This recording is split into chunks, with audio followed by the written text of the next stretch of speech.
रामदेव यादव से यदि बढ़िया कोई कैंडिडेट है तो मैं सर समर्थन करता हूँ। मनोज यादव को कोई आदमी हरा सकता है तो वह रामदेव यादव ही है। रामदेव यादव के अलावा कोई आदमी टिक नहीं सकता है।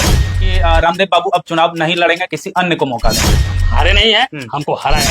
409 बूथ का नाम कोई उम्मीदवार बता दे तो मैं राजनीति से संन्यास लूंगा।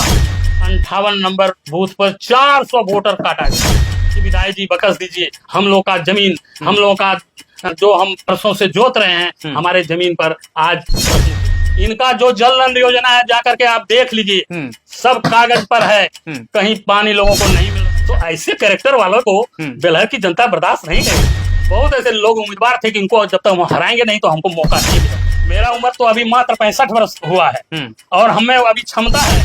रणनीति में मैं किसी को फंसाने का काम नहीं किया। नमस्कार, फिलहाल मौजूद है बेलहर में और बिहार विधानसभा की चुनाव की सरगर्मी कहीं ना कहीं तेज हो चुकी है। और हमारे साथ खास मेहमान जुड़े हैं, पूर्व विधायक रामदेव यादव जी। इनसे बातचीत करने का प्रयास करेंगे और फिलहाल विधानसभा की क्या रणनीति चल रही है और इस बार विधानसभा में क्या कुछ होने वाला है, इस चीज की सारी जानकारी इस वीडियो में आपको मिलेगी। बहुत बहुत स्वागत है रामदेव जी आपका। आपको भी बहुत बहुत धन्यवाद और आपको, आपके चैनल को भी बहुत बहुत धन्यवाद, जो आपने ग्रामीण क्षेत्रों में, रिमोट इलाके में छोटी छोटी न्यूज़ों को आप जन जन तक पहुंचाने का काम कर रहे हैं।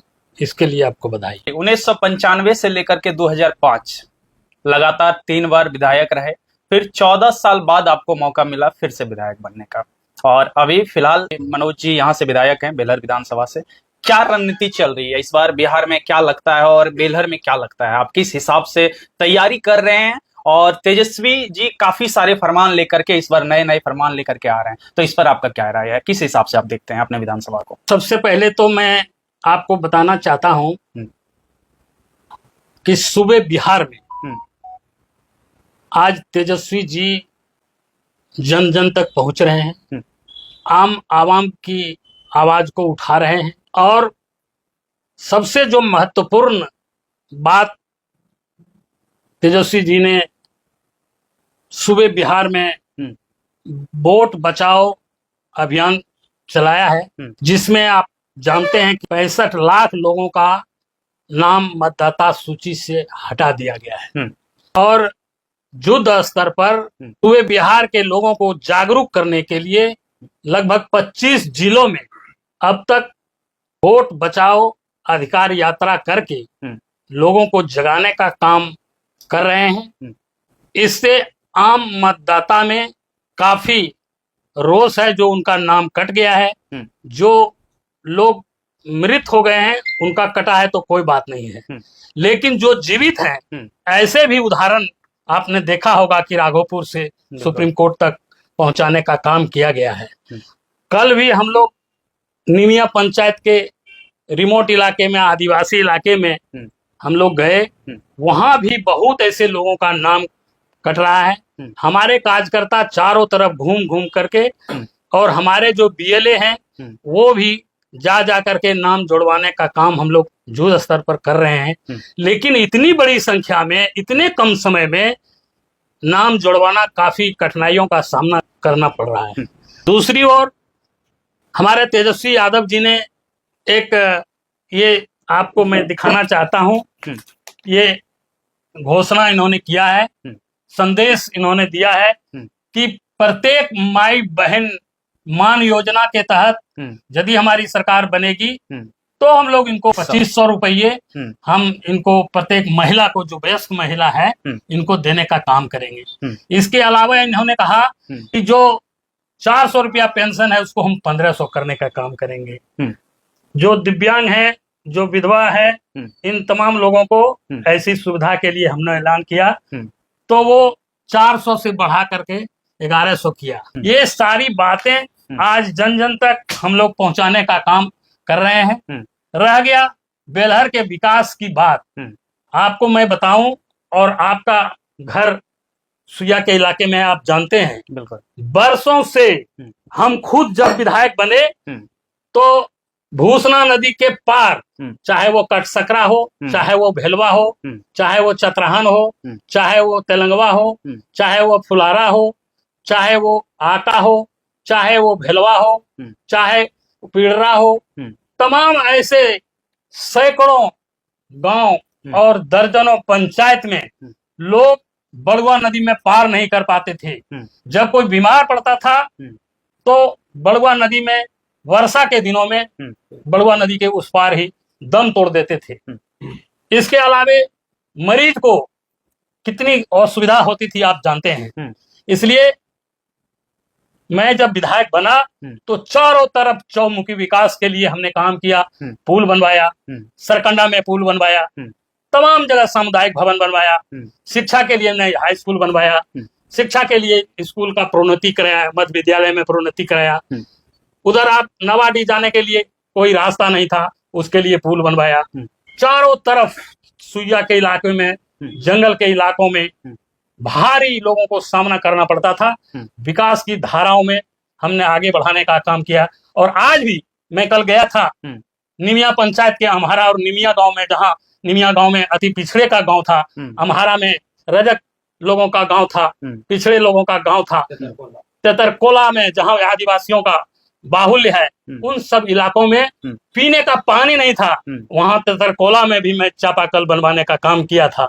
इसलिए आज भी समूचे बेलहर विधानसभा के चारों तरफ, उत्तर, दक्षिण, पूर्व, पश्चिम, सभी जगह आज जो मैं 20 साल पहले काम किया था वही आज खड़ा है। दूसरे लोग कोई काम यहाँ नहीं कर रहे हैं, कहीं कोई दिखाई नहीं पड़ रहा है। विकास की कोई नाम का चीज नहीं है। जर्जर सड़क जो हमने बनवाया था प्रधानमंत्री सड़क योजना में, मैं समझता हूं कि कम से कम सैकड़ों गांव में प्रधानमंत्री सड़क हमने घुसाने का काम किया। चाहे वो झिकुलिया का गांव हो, हथियारगढ़ा का गांव हो, सरदारा जो आप जानते हैं एकदम बिल्कुल जंगल के इलाके में, कोई जाने का रास्ता नहीं, वहां हमने प्रधानमंत्री सड़क बनाया। हमने दोलबांध में कुरपा तरी बांध का निर्माण कराया, वहां सिंचाई की व्यवस्था करवाया। रामदेव बाबू, इतनी सारी काम आप गिना रहे हैं, उसके बावजूद भी ऐसा क्या हुआ कि 2005 के बाद आप पिछड़ गए? देखिए, इसमें गोलबंदी हुई और बहुत लोगों को लगा कि इस तरह का ये विकास काम करके इनको हम नहीं हरा सकते हैं, इसलिए कुछ लोग गोलबंद हुए। और उसमें भी मैं 5 में तो एक बार जीता ही, 10 में मैं हारा, सिर्फ 15 में मैं चुनाव ही नहीं लड़ा। 15 के बाद मैं तो एक ही चुनाव 10 का हारा हूं। और फिर हम 19 में 19,000 वोट से हम जीतने का काम किया था। और इस बार मैं आपको कहना चाहता हूं, हमारा 409 बूथ है, 409 बूथ पूरे विधानसभा में, और 100 किलोमीटर की दूरी में है। 409 बूथ पर आज भी रामदेव यादव का दर्जनों कार्यकर्ता हर बूथ पर तैनात है। और उनको बुझा गया है कि 20 साल के इस रणनीति में मैं किसी को फंसाने का काम नहीं किया, किसी को जेल नहीं भिजवाया, किसी को नुकसान नहीं किया, चाहे जदयू का बीजेपी का आदमी क्यों नहीं हो, उसको भी हमने कभी नुकसान नहीं पहुंचाया। इसलिए आम आवाम का आज आवाज है इस बार कि हम लोगों ने गलती किया है। और हमारे छोड़ करके कोई एक उम्मीदवार जो जीता भी, वो या तो अमरपुर का था, या तो वो बौंसी का था, या तो वो सिमुलतला का था। इस बार भी जो उम्मीदवार हैं जो जीते हैं वो भी ढाका मोड़ में के हैं। तो इस बार लोगों में उत्साह है, लोगों में ये तमन्ना है कि नहीं, इस बार हम बेलहर विधानसभा के बेटे को, और जिन्होंने जद्दोजहद करने का काम किया, बेलहर को विकास के रास्ते पर लाने का काम किया, ऐसे उम्मीदवार को हम रामदेव यादव को जिताएंगे। अभी हम घूम रहे हैं चारों तरफ, बूथे बूथ घूम रहे हैं, पंचायतें पंचायत घूम रहे हैं। सब पंचायत में यही आवाज है कि इस बार रामदेव यादव को हम जिताएंगे। ये बात आम आवाम की आवाज आज नहीं। रामदेव बाबू, हम भी फील्ड घूमे हैं, कई ऐसे जगह पर चर्चाएं चल रही है कि रामदेव जी को अब कहीं स्थगित कर देना चाहिए और किसी नए को मौका देना चाहिए, इस पर आपका क्या राय है? देखिए, सबसे बड़ी बात यह है कि इस तरह के काम के बारे में यदि आप कहते हैं तो हमसे ज्यादा उम्मीदवार, हमसे लाखों लोग, दर्जनों लोग, सैकड़ों लोग आज भी राजनीति कर रहे हैं। मेरा उम्र तो अभी मात्र 65 वर्ष हुआ है और हमें अभी क्षमता है। आज भी हमें जो क्षमता है, उस क्षमता से यदि कोई उम्मीदवार हमसे ज्यादा वोट ला सकता है तो मुझे इस पर कुछ नहीं कहा। पिछले चुनाव में भी जब आप लड़े तो कुछ खास डिफरेंस से आपका पराजित नहीं हुआ। जो अभी विधायक हैं हमारे मनोज यादव जी, 2000 से 2200, ये एक मामूली हार था। तो इस बार क्या लगता है, रामदेव जी क्या ऐसा चूक किए थे पिछले बार जो इस बार उसको सुधारने का काम कर रहे हैं? देखिए, उस बार चूक हुआ है और चूक हुआ है जिसकी हम चर्चा नहीं करना चाहते हैं। बहुत ऐसे लोग उम्मीदवार थे कि इनको जब तक हम हराएंगे नहीं तो हमको मौका नहीं मिलेगा। अच्छा। तो ऐसे कैरेक्टर वालों को बेलहर की जनता बर्दाश्त नहीं करेगी। हमारा कम से कम दर्जनों 2 दर्जन जगह में हमसे वोटर लिस्ट कुछ ऐसे लोग ले लिए और वो वोटर लिस्ट को घर में पैक कर दिया, जिसके चलते हमारी हार हुई। हम हारे नहीं हैं, हमको हराया गया है। पिछले 5 साल में जो भी बेलहर की विकास हुई है, जो अभी मौजूदा सरकार है और जदयू का आपका जो विधायक है यहाँ से मनोज यादव जी, उनका कहना है कि काफी सारे जो है डेवलपमेंट पिछले 5 साल में, जो पिछले 25 साल में नहीं हुआ, वो पिछले 5 साल में हमने एक ऐसा बात बता दीजिए आप, एक ऐसा ऐतिहासिक बात बता दीजिए जो जितना बड़ा बड़ा काम हमने आपको बताया, उस तरह का कोई ऐसा बड़ा काम वो कर दिए हो तो हमको बताइए। उनका कहना है कि पूरे बेलहर विधानसभा में है जो कि रोड का हमने बहुत बड़ा जाल बिछाया है, लोगों तक पहुंचने का काम किया है, हर एक व्यक्ति के डोर टू डोर जो है कनेक्ट किए हैं, जनताओं से मिलने का काम किए हैं, जनताओं के लिए जो है सभा लगा करके जनताओं की समस्याओं सुनने का काम किया, ये सब सारी चीजों आज भी मैं आपको बता रहा हूँ। इनका जो जल नल योजना है जाकर के आप देख लीजिए, सब कागज पर है, कहीं पानी लोगों को नहीं मिल रहा है। और जब अंतिम समय अभी आया है तो यह सरकार अब चापाकल के लिए फंड आवंटित करके, ये तो सत्ता का दुरुपयोग है और कोई ऐसा काम नहीं है। अभी भी हमने बेलहर संदीपी रोड का चौड़ीकरण का दिया था, वो भी लंबित है। हमने यहाँ से सुइया बुढ़वा सड़क का चौड़ीकरण का दिया था। हमने बेलहर चिरौता से लेकर सैया बंजमा तक जो बॉर्डर एरिया है सबका चौड़ीकरण और अति करने का काम, ये सब काम तो अभी तक किया नहीं कोई।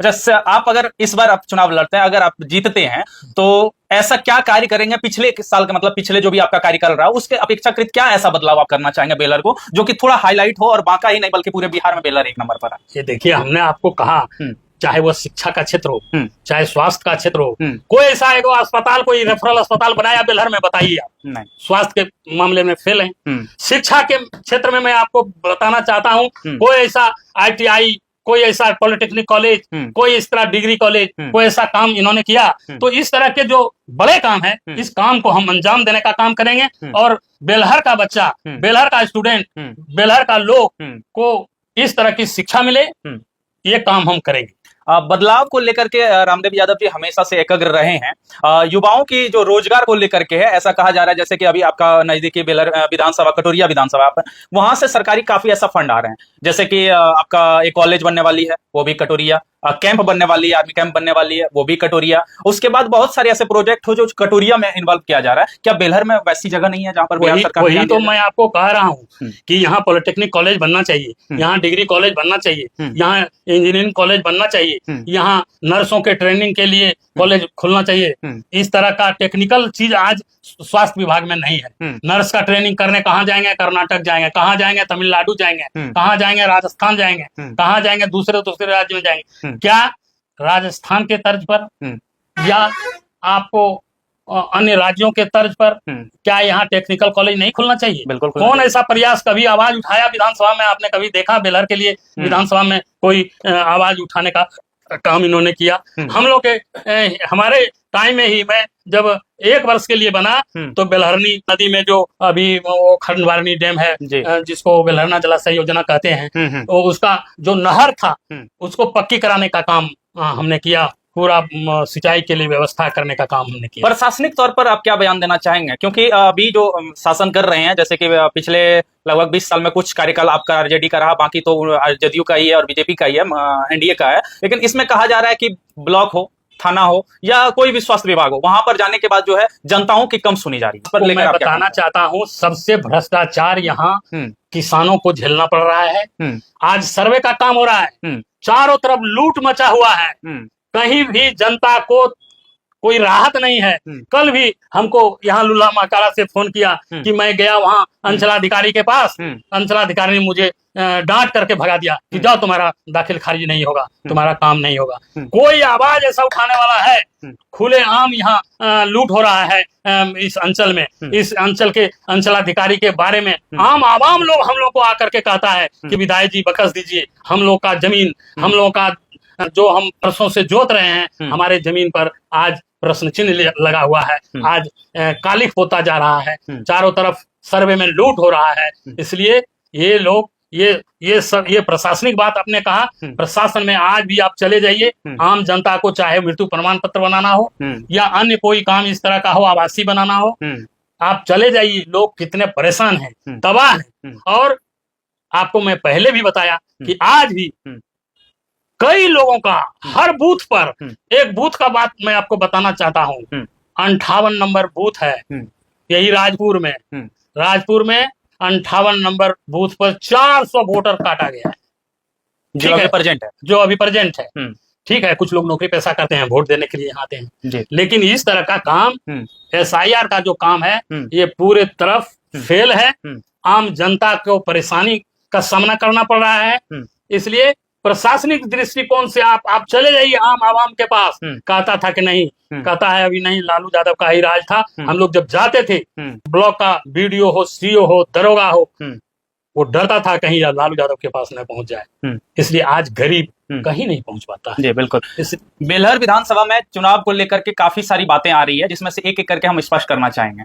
किन्हीं का कहना है कि रामदेव बाबू अब चुनाव नहीं लड़ेंगे, किसी अन्य को मौका देंगे, पहला क्वेश्चन। दूसरा ये है कि अब जो है लालू यादव का सरकार नहीं है, लालू जी का राज्य नहीं चल रहा है, तेजस्वी आए हैं, यंग है, युवा है, युवाओं को मौका दे रहा है। मैं तो इस तरह की बातों में से आपको क्या लगता है, आप कितने % अभी भी RJD को? अभी भी मैं आपको कह रहा हूं कि 409 बूथ का नाम कोई उम्मीदवार बता दे तो मैं राजनीति से संन्यास लूंगा। और हमारे मुंह पर अभी है, चारों तरफ आप अभी इंटरव्यू हमसे ले सकते हैं कि हम 409 बूथ पर हमारा लोग कैडर खड़ा है और सब जगह कमेटी बनी हुई है, बूथ कमेटी बनी हुई है, BLA बना हुआ है। सब जगह हमारे जो सेना है, जो लालू जी का सेना है, जो तेजस्वी जी का सेना है, आज भी कहता है कि यदि मनोज यादव को कोई आदमी हरा सकता है तो वह रामदेव यादव ही है। रामदेव यादव के अलावा कोई आदमी टिक नहीं सकता है, ये मैं गारंटी देता हूं। युवाओं को हम आह्वान करते हैं कि हमसे ज्यादा काम करने वाला, हमसे ज्यादा जानकारी रखने वाला, हमसे ज्यादा पकड़ रखने वाला यदि कोई है तो हम पर उस पर कोई टिप्पणी नहीं करना है। और मैं कहना चाहता हूं, अभी 3 तारीख को तेजस्वी जी ने उम्मीदवारों को बुलाया जी, तमाम जो उम्मीदवार थे उनको बुलाया गया, और जो 10,000 से नीचे हारने वाले लोग हैं उसकी मैं गारंटी देता हूं। और मैं तो 2000 से हारा हूं, और मैं बिहार विधानसभा का 8वां आदमी हूं। 243 सीट में मैं 8वां आदमी हूं जो सबसे कम वोटों से हारा है। और आज भी जनता हमारे पक्ष में है, कार्यकर्ता हमारे पक्ष में है, आम आवाम हमारे पक्ष में है। और लोग यही कहते हैं कि यदि किसी को वॉकआउट देना है तब तो कुछ नहीं कहना है, और यदि हराना है और RJD को जिताना है तो रामदेव यादव से यदि बढ़िया कोई कैंडिडेट है तो मैं सारा समर्थन करता हूं। चलिए, बहुत बहुत धन्यवाद। काफी सारी बातें अभी रामदेव जी से हुई। स्पष्ट कर देना चाहता हूं कि रामदेव जी अपने ही जवानी बोल दिए कि रामदेव यादव ही बेलहर विधानसभा से एक ऐसा कैंडिडेट है जो अगले को टक्कर दे सके, चाहे वो किसी भी पार्टी से हो। अभी पिछला जब चुनाव हुई थी, 2020 का जो चुनाव हुई थी, 2020 के चुनाव में सिर्फ 2000 और 2200 के मामूली अंतर से रामदेव जी हारे थे। तो इस बार कहीं ना कहीं इनका पक्ष काफी ज्यादा तेज है, और इस बार कहीं ना कहीं तेजस्वी यादव सरकार बनाने के लिए तैयार हैं। अगर इस पर आप सबों की क्या टिप्पणी है, रामदेव यादव से जितनी भी हमारी बातें हुई, इसमें कितनी आपको लगता है क्या सही और क्या गलत, वो कमेंट करके जरूर बताएं। और आपसे अगर रामदेव जी से अगर और कोई क्वेश्चन हो तो कमेंट बॉक्स में जरूर कीजिए। नेक्स्ट एपिसोड में आप लोग को जरूर बताएंगे कि आपकी जो भी क्वेश्चन थी रामदेव जी से पूछा जाएगा।